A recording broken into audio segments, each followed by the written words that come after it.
حضرت حسن بصری کی خدمت میں ایک عورت آئی اور اس نے عرض کی کہ میری جوان بیٹی فوت ہو گئی ہے، بہت یاد آتی ہے، مجھے طریقہ بتائیں کہ میں اپنی بیٹی کو خواب میں دیکھ لوں کہ وہ کس حال میں ہے۔ آپ نے اس خاتون کو ایک وظیفہ بتا دیا کہ یہ وظیفہ کرو، تم خواب میں اپنی بیٹی کو دیکھ لو۔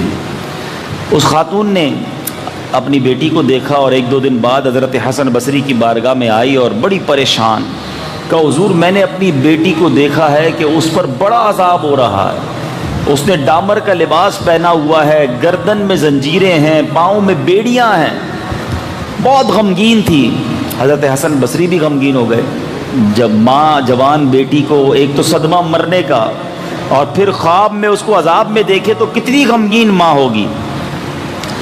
کچھ دنوں کے بعد حضرت حسن بصری رحمۃ اللہ تعالی علیہ نے خواب دیکھا کہ ایک جنت کا باغ ہے اور ایک نوجوان حسین لڑکی جو ہے وہ جنتی لباس میں پہنے جو ہے وہ جنت کے تخت پر بیٹھی ہوئی ہے، سر پر تاج ہے۔ حضرت حسن بصری نے جب اس لڑکی کو دیکھا تو اس لڑکی نے کہا کہ آپ مجھے پہچانے میں کون ہو؟ آپ نے کہا کون ہو؟ کہ میں وہی لڑکی ہوں جس کے بارے میں میری والدہ آپ کے پاس آئی تھی اور اس نے مجھے خواب میں دیکھا تھا۔ حضرت حسن بصری نے فرمایا وہ تو بتاتی تھی تم عذاب میں ہو، تم جہنم میں ہو، تمہیں بڑا عذاب دیا جا رہا ہے، یہاں تو تمہارے وارے نیارے ہو گئے ہیں۔ اب اس لڑکی نے کمال کا جواب دیا جو آج کے اس بیان کا بڑا ریلیونٹ ٹاپک ہے۔ ہم میں سے بہت سارے وہ لوگ ہیں، بلکہ سبھی ہوں گے جن کے کچھ نہ کچھ رشتہ دار دنیا سے چلے گئے ہیں، کسی کے ماں باپ چلے گئے ہیں، کسی کا دادا دادی چلے گئے ہیں، کسی کے رشتہ دار چلے گئے۔ سنو، وہ لڑکی کہتی ہے حضور کہ مسئلہ یہ ہے کہ قبرستان کے قریب سے ایک شخص گزرا تھا اور اس نے جناب رحمت للعالمین صلی اللہ تعالی علیہ وسلم پر درود پاک پڑھ کر تمام قبرستان والوں کو ایصال ثواب کر دیا۔ اللہ تعالیٰ نے اس درود کی برکت سے ہم 560 قبر والوں سے عذاب کو اٹھا دیا۔ 560 قبروں سے عذاب اٹھایا گیا، ایک درود پاک پڑھ کر وہ شخص وہاں سے گزرا تھا۔ تو پتہ یہ چلا کہ مرنے کے بعد جو ہمارے مرحومین ہیں ان کو آج بھی ہم تحفہ پہنچا سکتے ہیں، آج بھی ان کی مدد کر سکتے ہیں، آج بھی ان کی روح کو سکون پہنچا سکتے ہیں اگر ان کے لیے دعائیں کریں، ان کے لیے ایصال ثواب کریں، درود پاک پڑھیں، تلاوت قرآن کریں، اچھے کام کریں۔ وہ نہیں کما سکتے، پوائنٹ سمجھیے گا۔ مرنے کے بعد انسان کی جو بک آف ڈیڈ ہوتی ہے، اعمال نامہ ہے، وہ کلوز ہو جاتا ہے۔ وہ اب ایک بار بھی سبحان اللہ نہیں پڑھ سکتا، وہ ایک بار بھی 2 رکعت نفل نہیں پڑھ سکتا، بلکہ روایتوں کا مضمون ہے کہ مرنے کے بعد بندہ اللہ کی بارگاہ میں عرض کرے گا یا اللہ دوبارہ بھیج دے، ایک موقع دے دے، اب نماز پڑھوں گا، اب سجدے کروں گا، اب تلاوت کروں گا، اب درود پڑھوں گا۔ پھر چانس نہیں ملنا ہے۔ زندگی میں جو کرنا ہے وہ کر لو، مرنے کے بعد چانس نہیں ہے۔ مولا علی کرم اللہ تعالی وجہ الکریم جو ہے نا، وہ ایسے علم والے تھے کہ ان کے چند جملے ہی پوری بات کو بیان کر دیتے ہیں۔ مولا علی فرماتے ہیں آج دار العمل ہے، دار الجزا نہیں، کل دار الجزا ہوگا، دار العمل نہیں ہوگا۔ Today is the time of action and tomorrow is the time of accountability. آج کام کرنا ہے، کل حساب دینا ہے، کل کام نہیں کر سکیں گے، آج کام کیجئے نا۔ تو جو زندہ ہے نا وہ سوچیں، ایک سبحان اللہ نہیں کہہ سکیں گے ہم مرنے کے بعد، تو ابھی کہہ لینا، ابھی کون روک رہا ہے؟ نمازیں نہیں پڑھ سکیں گے، قرآن نہیں پڑھ سکیں گے، روزے نہیں رکھ سکیں گے، صدقہ نہیں دے سکیں گے، جتنے پیسے ہوں گے نا وہ سارے کے سارے پیچھے گھر والوں کے پاس رہ جائیں گے، اپنے ساتھ 1 روپیہ کوئی قبر میں لے کر نہیں جاتا ہے۔ کبھی دیکھا ہے کوئی کفن کے اندر جیب ہو؟ کوئی کفن میں جیب نہیں، کوئی قبر میں تجوری نہیں، جو پیسے آگے بھیج دیے، اللہ کی راہ میں خرچ کر دیے، وہ تو آگے چلے گئے، باقی سب پیچھے رہ گئے۔ اچھا، مرنے کے بعد 2 قسم کی باتیں ہوتی ہیں۔ روایتوں میں لکھا جب بندہ مر جاتا ہے نا، رشتہ دار آپس میں بات کرتے ہیں کہ مرحوم نے پیچھے کیا چھوڑا ہے، مرحوم نے پیچھے کیا چھوڑا ہے، اور فرشتے آپس میں بات کرتے ہیں مرحوم نے آگے کیا بھیجا ہے۔ اصل چیز یہی ہے، پیچھے چھوڑنے والا میرا نہیں ہے۔ مرنا ہے تو پہلے سے سوچ لو کہ آگے کیا بھیجا ہے، آگے کے لیے تیاری کیا ہے۔ یہ سجدے، یہ درود، یہ تلاوت، یہ صدقہ، یہ خیرات، یہ سب میرے لیے کر رہا ہوں میں۔ باقی دنیا میں اپنے لیے نہیں، بچوں کے لیے کما رہا ہوں، فیملی کے لیے کر رہا ہوں، میرے لیے نہیں ہے، مجھے تو چھوڑ کے جانا ہے۔ اب اس روایت سے ایک اور بڑی خوبصورت بات سیکھنی ہے کہ جس بندے نے ایک درود پڑھا اور اس کی برکت سے 560 قبر والوں سے عذاب اٹھا لیا گیا، تو جس نے خود درود پڑھا ہے اس کی قبر کیسی نور علی نور ہو جائے گی؟ ایصال کرنے والے کی برکت یہ ہے، تو خود درود پڑھنے والے کا عالم کیا ہوگا؟ مگر آج فضول باتوں کے لیے گھنٹوں ہے ہمارے پاس، سوشل میڈیا جناب، موبائل ہاتھ میں پکڑا دیں، اب بے شک 2 دن تک ہم سے کوئی بات نہ کرے، ہمیں کوئی ضرورت نہیں کسی سے بات کرنے کی، ہم ہیں، ہمارا موبائل کافی ہے، لیکن اس سے نیکیاں کما رہے ہیں یا اس سے جہنم کے انگارے خرید رہے ہیں؟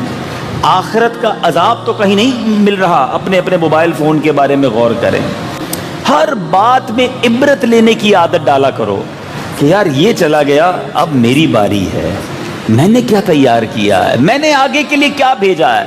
جس دن یہ مائنڈ سیٹ بن گیا نا کہ یار اسی دنیا میں آخرت کی تیاری کر لوں ورنہ اکیلا تو مارا جاؤں گا۔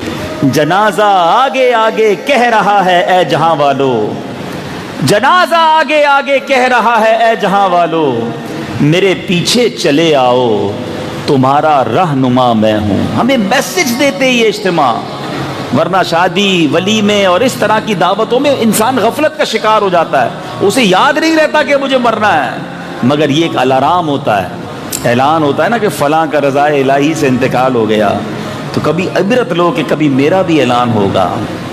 کاندھا دیتے وقت سوچو کہ آج میں کسی کو کاندھا دے رہا ہوں، کل کوئی مجھے کاندھا دے گا۔ کبھی غسل دینے کا موقع ملے تو یہ عبرت لو کہ آج جس کو غسل دیا جا رہا ہے اپنا ہاتھ اٹھا کر کچھ نہیں کر پاتا، بالکل مردہ پڑا ہوا ہے، جدھر پانی ڈالنا ہے غسل دینے والا پانی ڈالتا ہے۔ کبھی سوچا کہ مجھے بھی ایسے ہی غسل دیا جائے گا؟ طرح طرح کے شیمپو، طرح طرح کی کریمیں، طرح طرح کے شاور لگائے ہوئے ہیں، اس دن سادہ سے تختے پر لٹا دیا جائے گا، ایک چادر ہوگی جسم پر اور غسل دینے والا غسل دے رہا ہوگا۔ سوچی پہلے کے زمانے میں پتہ کیا ہوتا تھا؟ پہلے کے زمانے میں جب لوگ جنازوں پہ جاتے تھے نا تو یہ پہچاننا مشکل ہو جاتا تھا کہ میت کا رشتہ دار کون ہے۔ کیوں؟ کیونکہ سارے ہی رو رہے ہوتے تھے، اس لیے نہیں کہ ان کو میت سے بڑا پیار ہوتا تھا، اس لیے رو رہے ہوتے تھے کہ سب کو اپنی موت یاد آ رہی ہوتی تھی کہ آج اس کی باری ہے کل میری باری ہے۔ جس کو موت یاد نہیں ہے نا، یاد رکھیں وہ غافل ہو جاتا ہے۔ دعوت اسلامی والوں کے بارے میں کچھ لوگ کہا کرتے ہیں یار یہ بار بار مرنے کی بات کرتے ہیں، ڈراتے بہت ہیں۔ یہ ہم نہیں ڈراتے، حدیث پاک میں آتا ہے جس کا مضمون ہے جو روزانہ 20 بار موت کو یاد کرے اللہ اسے شہادت کی موت کا مرتبہ عطا فرماتا ہے۔ ہم تو شاید 20 دنوں میں بھی ایک بار موت کو یاد نہیں کرتے۔ کلپ بھی آتا ہے کبھی کبھی کہ یار دیکھو جوان کا ایکسیڈنٹ ہو گیا، تو اس کو بھی انجوائمنٹ کے لیے دیکھتے ہیں کہ موٹر سائیکل ٹکرائی کیسے، ٹرک کے نیچے گاڑی آئی کیسے، ہاتھ کٹا کہ پیر کٹا، یعنی سنسنی کے لیے تو دیکھتے ہیں، اس لیے نہیں دیکھتے کہ میں بھی تو روز موٹر سائیکل پہ جاتا ہوں، میں بھی تو گاڑی ڈرائیو کرتا ہوں، میں بھی تو جہاز میں بیٹھتا ہوں، اپنی موت کیوں یاد نہیں کرتے؟ اللہ کرے کہ ہمیں موت یاد بھی رہے اور موت یاد رہنے کی وجہ سے ہم گناہوں سے باز بھی آئیں، ورنہ گورکن تو ہوتا ہی قبرستان میں ہے نا، مگر آپ کو بہت بڑی تعداد گورکن کی بے نمازی ملے گی۔ عبرت اور چیز ہے، دیکھنا اور یاد کرنا اور چیز ہے۔ اللہ عبرت والی آنکھ دے اور عبرت والا دل عطا فرمائے۔ اللہ کرے کہ آج یہ جو ایصال ثواب کا اجتماع ہے نا، یہ اس نتیجے پر ختم ہو کہ جتنے میرے بھائی بیٹھے ہیں وہ سب نیت کر کے اٹھیں پکی سچی کہ بس آج کے بعد کوئی نماز قضا نہیں ہوگی۔ بس یہ دیکھو، میں نماز پڑھوں گا تو کسی کو فائدہ نہیں ہوگا، مجھے ہی فائدہ ہوگا، میری قبر روشن ہوگی۔ لیکن نمازیں چھوٹ جاتی ہیں، نہیں پڑھتے نماز، حرام کام پھر بھی نہیں چھوٹتے، حرام روزی پھر بھی نہیں چھوٹ رہی، جھوٹ بولنا پھر بھی نہیں چھوٹ رہا، حرام بد نگاہی، فلمیں، ڈرامے، موبائل فون پر عجیب و غریب مناظر پھر بھی نہیں چھوٹ رہے۔ ایسا لگتا ہے مرنا ہی نہیں ہے۔ نہ کرو ایسا، بہت تھوڑی سی زندگی ہے، بڑی تھوڑی سی لائف ہے، خدا را زندگی کو اچھی گزار لو، آخرت بہت اچھی ہو جائے گی۔ 50-60 سال ہیں، صبر کر لو، ہیں دل تو سب کا چاہتا ہے، شیطان سب پر وار کرتا ہے، بچا لو اپنے آپ کو، کیونکہ اللہ نے آخرت میں جو وعدے رکھے ہیں نا، سبحان اللہ۔ آپ اس کی اگر کمپیریزن سمجھو نا، اللہ نے یہاں ہمیں شراب سے روکا ہے نا اسلام نے، ہیں یہاں شراب مت پینا. کتنی زندگی ہے؟ 60-70 سال. اللہ نے جنتیوں کے لیے جنتی شراب تیار کر رکھی ہے. اب آپ کا فیصلہ ہے ادھر کی گندی بدبودار شراب پینی ہے یا وہاں جنتی شراب طہور پینی ہے. ادھر اپنی جوانی کو بے حیائی کے کاموں میں مت لگاؤ, صبر کر لو, کیونکہ جنت میں جو لوگ جائیں گے نا وہ سارے کے سارے 30 سال کے جوان بن کر جنت میں جائیں گے. آپ کمپیریزن دیکھیں, ادھر داڑھی نبی پاک کی سنت, مرد پر رکھنا واجب, کٹوانا حرام. بعض اوقات شیطان وسوسہ ڈالتا ہے, یار کہاں یار جوانی میں داڑھی رکھ لے گا, تیرا حسن خراب ہو جائے گا. یہ بھی مسکنسیپشن ہے. ایک بات یاد رکھیں, مرد کا حسن ہی داڑھی میں ہے. یقین کریں, آپ کو جتنا مرد حسین داڑھی میں لگے گا, اور خاص طور پہ اس کو دیکھ لیں جس کی پہلی داڑھی ہو. پنجابی میں کہتے ہیں نا سچی داڑھی, جس نے داڑھی کٹوائی نہ ہو کبھی, کیونکہ جو پہلی داڑھی آتی ہے نا وہ جیسا رب نے اس کو بنایا ہوتا ہے ایگزیکٹلی اسی طریقے سے داڑھی آتی ہے. تو پہلی داڑھی رکھنے والے کو آپ دیکھیں, اللہ کی رحمت سے اس کے چہرے پہ داڑھی بہت جچ رہی ہوگی. تو اب داڑھی ادھر رکھ لو, ادھر نہیں رکھو گے کٹواؤ گے. لیکن داڑھی والوں تمہیں مبارک ہو, جو جنت میں جائیں گے نا وہ کوئی داڑھی والا نہیں ہوگا. ادھر داڑھی رکھوائی ہے, ادھر داڑھی نہیں ہوگی. اور آگے چلتے ہیں, ادھر مرد کو سونا پہننا منع ہے. جی چاہتا ہے عجیب عجیب زیورات پہنتے ہیں لوگ, صبر کر لو, تھوڑے دن ہے نا, نکال لو. پھر کیا ہوگا؟ جنت میں مردوں کو سونے کے زیورات پیش کیے جائیں گے. ادھر بے حیا عورتوں سے دوستیاں کرتے ہیں لوگ, ہیں گرل فرینڈز, اور رات رات بھر فون پہ گندی گندی باتیں. سوچو یہ غلط چیزیں ہیں, بچاؤ اپنے آپ کو اس سے. اللہ نے جنت میں جنتی حوریں تیار کر رکھی ہیں. اگر کمپیریزن دیکھیں, ادھر بڑے بڑے گھر والوں کو دیکھ کر احساس ہوتا ہے کہ یار اتنے بڑے بنگلے میرے کب بنیں گے, میں تو حلال کماتا ہوں, چھوٹا کماتا ہوں. اب اس کے لیے بندہ حرام کی طرف جاتا ہے. نہ جاؤ, صبر کرو. اللہ نے جنتیوں کے لیے جنتی محلات تیار کر رکھے ہیں. ادھر تو عمر بڑھتی ہے, اعضاء کمزور, 50 سال 40 سال کے بعد تو ہمت ٹوٹنے لگ جاتی ہے. 50-55 کے بعد لگتا ہے واپسی کی تیاری ہے, اب زندگی میں وہ مزہ ہی نہیں ہے. مگر جنت کے اندر کوئی بوڑھا نہیں ہوگا, اور اس کی کوئی ایکسپائری ڈیٹ نہیں ہے. ہم فیہا خالدون, ہمیشہ ہمیشہ جنت میں رہیں گے. تو اس کا مطلب کیا بنا کہ یہ 50 60 70 سال جو بھی دنیا میں ہے نا ہمارے, یہ امتحان ہے. اس امتحان میں کامیاب ہو جاؤ اور پھر جنت کی ابدی نعمتوں کو حاصل کر لو. اللہ کرے یہ بات دل میں رچ بس جائے تو پھر انسان گناہوں سے آسانی کے ساتھ باز آ سکتا ہے. اللہ تعالیٰ مجھے اور آپ کو اپنی آخرت کی تیاری کی توفیق عطا فرمائے. کچھ بات ایصال ثواب کی کر لیتے ہیں کہ یہاں پر ماشاءاللہ کئی لوگ بیٹھے ہیں, اور جیسے میں نے بیان میں بھی کہا کہ ہم میں سے کئیوں کے رشتہ دار دنیا سے چلے گئے ہیں. تو مرنے کے بعد جو میت ہوتی ہے نا اس کو ثواب کا انتظار رہتا ہے. اپنے مرحومین کو بھولا نہ کرو, انہیں یاد رکھا کرو اپنی دعاؤں میں, اپنے ثواب میں, اپنی نیکیوں میں. حضرت پیارے آقا علیہ الصلوۃ والسلام فرماتے مردے کا حال قبر میں ڈوبتے ہوئے انسان کی مانند ہے. وہ شدت سے انتظار کرتا ہے کہ باپ یا ماں یا بھائی یا کسی دوست کی دعا پہنچے, اور جب کسی کی دعا اسے پہنچتی ہے تو اس کے نزدیک وہ دنیا اور اس میں جو کچھ ہے, دنیا و ما فیہا, اس سے بہتر ہوتی ہے. اللہ عز و جل قبر والوں کو ان کے زندہ جاننے والوں کی طرف سے جو ثواب ہے وہ ہدیہ کیا ہوا ثواب پہاڑوں کی مانند عطا فرماتا ہے. اور زندوں کا ہدیہ مردوں کے لیے کیا ہے؟ آقا فرماتے ہیں دعائے مغفرت ہے. دیکھو آج آپ اپنے مرحومین کو یاد کرو, کل آپ کے بچے, آپ کے رشتہ دار آپ کو یاد کریں گے, ان کے لیے ثواب کرتے رہا کریں.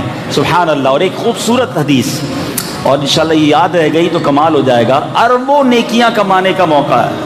آپ کو پتہ ہے دنیا میں اس وقت کتنے مسلمان ہیں؟ تقریباً بتایا جاتا ہے 1.5 سے 1.25 ارب.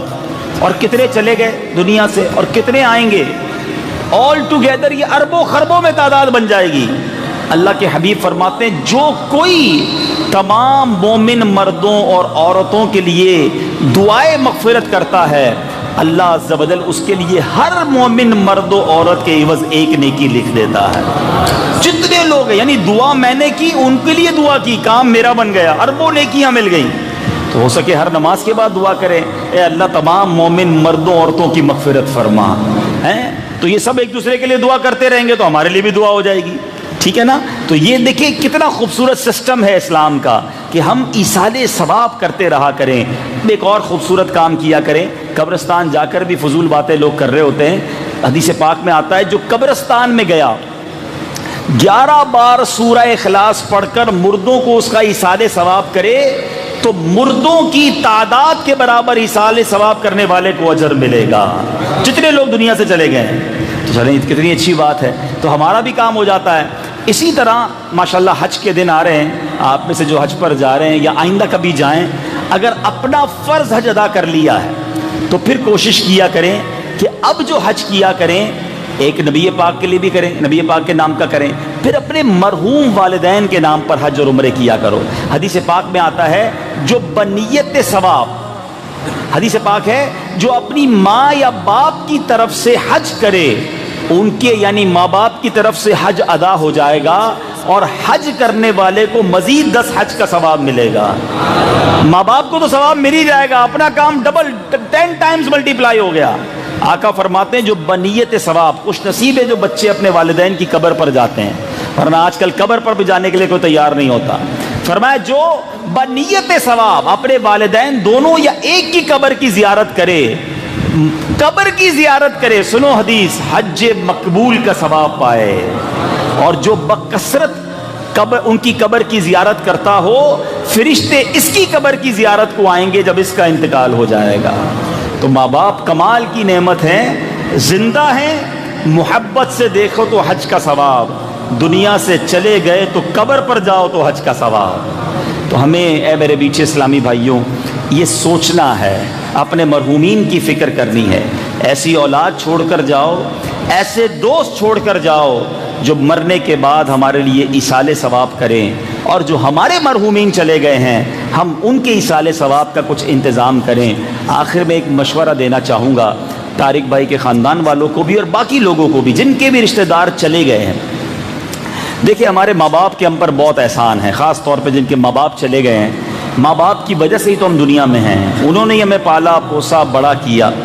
تو بہترین تحفہ مرحوم کے لیے، خاص طور پر والدین کے لیے، میں یہ سمجھتا ہوں کہ ان کے نام کی مسجد بنا دی جائے، ٹھیک ہے نا؟ یہ جو مسجد ہے ہو سکتا ہے اس مسجد کو بنانے والے یا اس میں حصہ ملانے والے اس وقت دنیا میں نہیں ہوں گے، کئی ہو سکتا ہے کچھ لوگ نہ ہوں، طارق بھائی کا بھی اس مسجد میں کافی حصہ رہا اور ان کی محنت رہی، لیکن جب تک اس مسجد میں سجدے ہوتے رہیں گے اس مسجد کے بنانے والوں کو ثواب ملتا رہے گا۔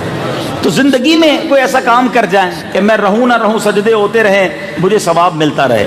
اچھا کوئی ہو سکتا ہے سوچ رہا ہوگا یار میں پوری مسجد تو نہیں بنا سکتا، نازم آباد میں تو کروڑوں کی مسجد بنتی ہے، تو ضروری نہیں ہے۔ میرے آقا کی حدیث کتنی پیاری ہے، میرے آقا نے یہ نہیں فرمایا جو اتنے کروڑ کی مسجد بنائے گا تو اس کو اللہ جنت میں محل دے گا۔ آقا کریم ہے، ایک میرا ہی رحمت پہ دعویٰ نہیں، شاہ کی ساری امت پہ لاکھوں سلام۔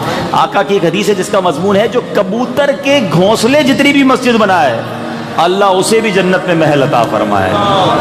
تو آپ کسی گاؤں میں بنا دیں، دعوت اسلامی آپ کے پاس ہے، آپ پہلے نیت تو کریں نا کہ بھائی میرے پاس اتنے پیسے ہیں یا میں اتنے پیسے تھوڑے تھوڑے کر کے دے سکتا ہوں، بتائیں میں اپنے ابو کے نام پر، امی کے نام پر، بڑے بھائی کے نام پر، اپنے پورے خاندان کے نام پر مسجد بنانا چاہتا ہوں۔ الحمدللہ دعوت اسلامی دنیا بھر میں مساجد بنا رہی ہے، آپ کو بتایا جائے گا کہ فلاں گاؤں میں، فلاں علاقے میں، فلاں شہر میں مسجد کی ضرورت ہے، اتنے پیسے چاہیے، اور آپ پورے بھی نہیں دے سکتے، حصہ ملا دیا کریں۔ دعوت اسلامی کو نہیں دینا، کوئی یہ نہ سمجھے کہ یہ سارا بیان اس لیے کیا گیا کہ دعوت اسلامی کی مسجدیں بنانی ہے، آپ ہمیں نہ دیں بھائی، آپ اپنے مرحومین کا خیال کر لیں، بس میرے بیان کا مقصد یہ ہے۔ دعوت اسلامی اچھی لگتی ہے، دعوت اسلامی کو مسجد بنا کر دینے کا فائدہ بتا دیتا ہوں، ہمیں مسجد بنانے کے بعد ہماری ٹینشن ختم ہو جاتی ہے، یہ امام بھی رکھتے ہیں، نمازیں بھی پڑھاتے ہیں، درس بھی دیتے ہیں، قافلے بھی سفر کراتے ہیں، مدرسہ بھی پڑھاتے ہیں، یہ تو ثواب کی پوری فیکٹری بنا دیتے ہیں، تو ہمیں تو فائدہ ہے نا بھائی، ہماری فیکٹری چلاتے ہی ہیں، ثواب ہمیں مل رہا ہوتا ہے۔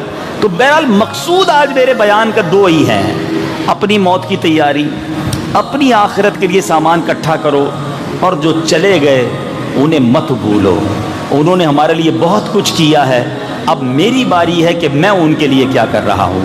تو ان کے ایصال ثواب کے لیے کوشش کرتے رہنا چاہیے۔ حج کریں تو مرحومین کے نام پر، عمرہ کریں تو مرحومین کے نام پر، نوافل پڑھ لیں ان کے نام پر، کبھی مسجد میں پیسے دے رہے ہیں تو نیت کر لیں میں اپنے ماں باپ یا فلاں مرحوم کے نام پر دے رہا ہوں۔ اللہ جانتا ہے کہ نیت کدھر کی ہے۔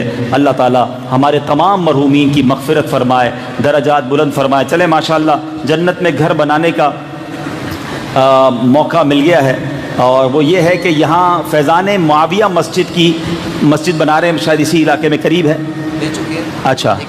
اچھا مسجد کی جگہ وہ لے چکے ہیں، لیکن 47 لاکھ روپے ابھی باقی ہیں، رقم دینا باقی ہے۔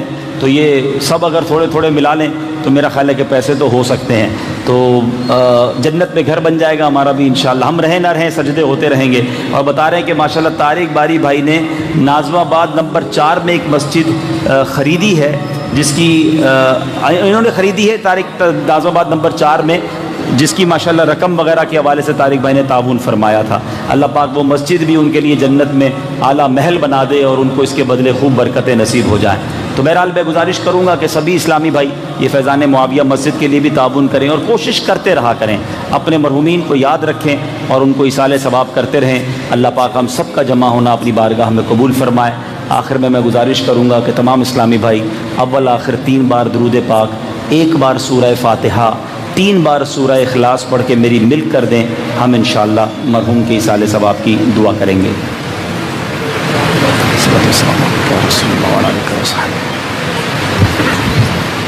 بسم اللہ الرحمن الرحیم، الحمد للہ رب العالمین، الرحمن الرحیم، مالک یوم الدین، ایاک نعبد و ایاک نستعین، اہدنا الصراط المستقیم، صراط الذین انعمت علیہم۔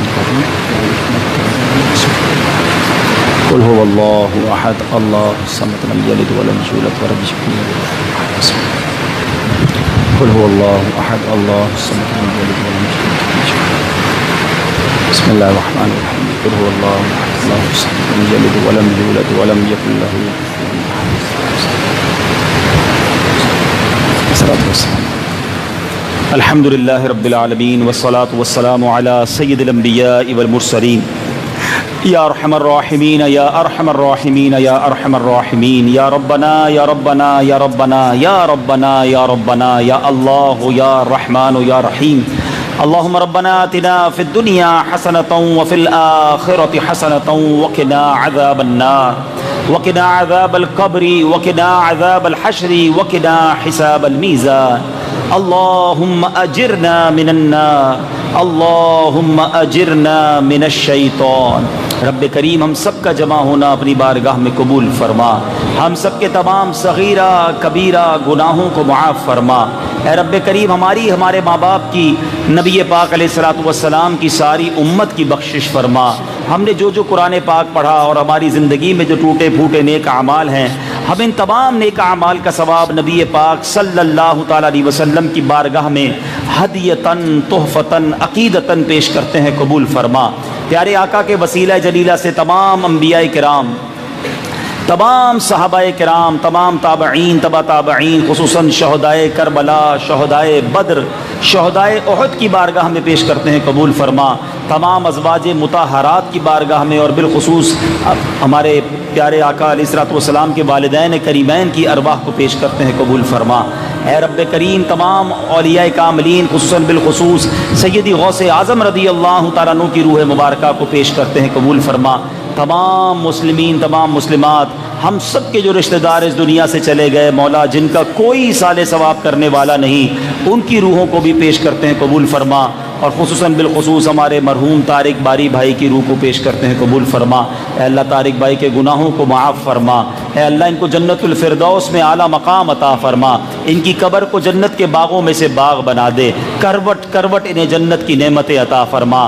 اے اللہ ان سے جو غلطیاں ہوئیں اپنے کرم سے معاف فرما، ان کے گھر والوں کو صبر دے اور صبر پر اجر عطا فرما۔ اے اللہ ہمیں بھی اپنی موت کی تیاری کرنے کی توفیق عطا فرما، قبر میں ساتھ آنے والا سامان یعنی نیک اعمال تیار کرنا نصیب فرما۔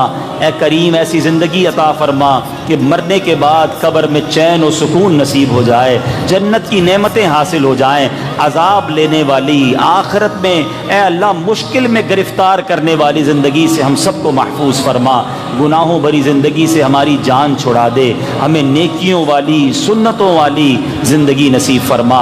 اے اللہ جتنے ہاتھ اٹھے ہیں ہمارے سوشل میڈیا پہ بھی جتنے ناظرین ہیں، اے اللہ ہم میں سے جن کے رشتہ دار دنیا سے چلے گئے، بالخصوص جن کے والدین چلے گئے، والدین میں سے کوئی ایک، اے اللہ ان سب کی مغفرت فرما، سب کی قبروں پر نور و انوار کی بارش برسا دے۔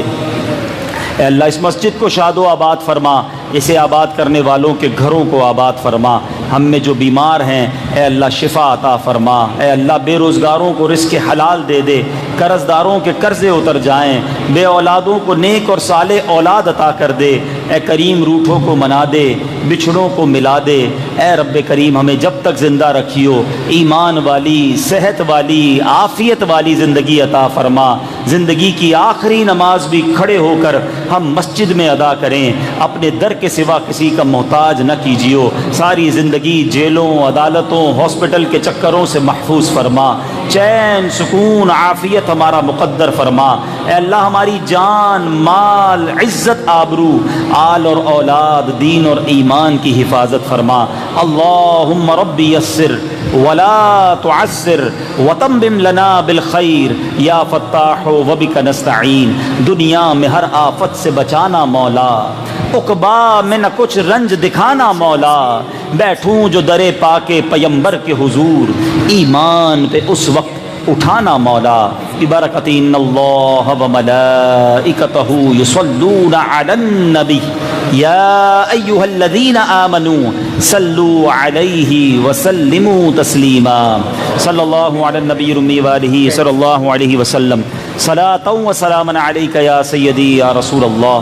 مجھے حکم دیا جا رہا ہے کہ امیر اہل سنت کے ذریعے غوث پاک کا مرید بنا دیا جائے، وہ اسلامی بھائی جو کسی سے مرید نہیں ہیں امیر اہل سنت کے ذریعے غوث پاک کے مریدوں میں شامل ہو جائیں، اور جو پہلے ہی کسی پیر صاحب سے مرید ہیں چاہیں تو بیعت برکت حاصل کر لیں، آپ اپنے ہی پیر صاحب کے مرید رہیں گے، فیضان عطار بھی جاری ہو جائے گا، میں جیسے کہتا جاؤں آپ ریپیٹ کرتے جائیں۔ بسم اللہ الرحمن الرحیم، الصلاۃ والسلام علیک یا رسول اللہ وعلی آلک واصحابک یا حبیب اللہ، لا الہ الا اللہ محمد الرسول اللہ صلی اللہ تعالی علیہ وسلم۔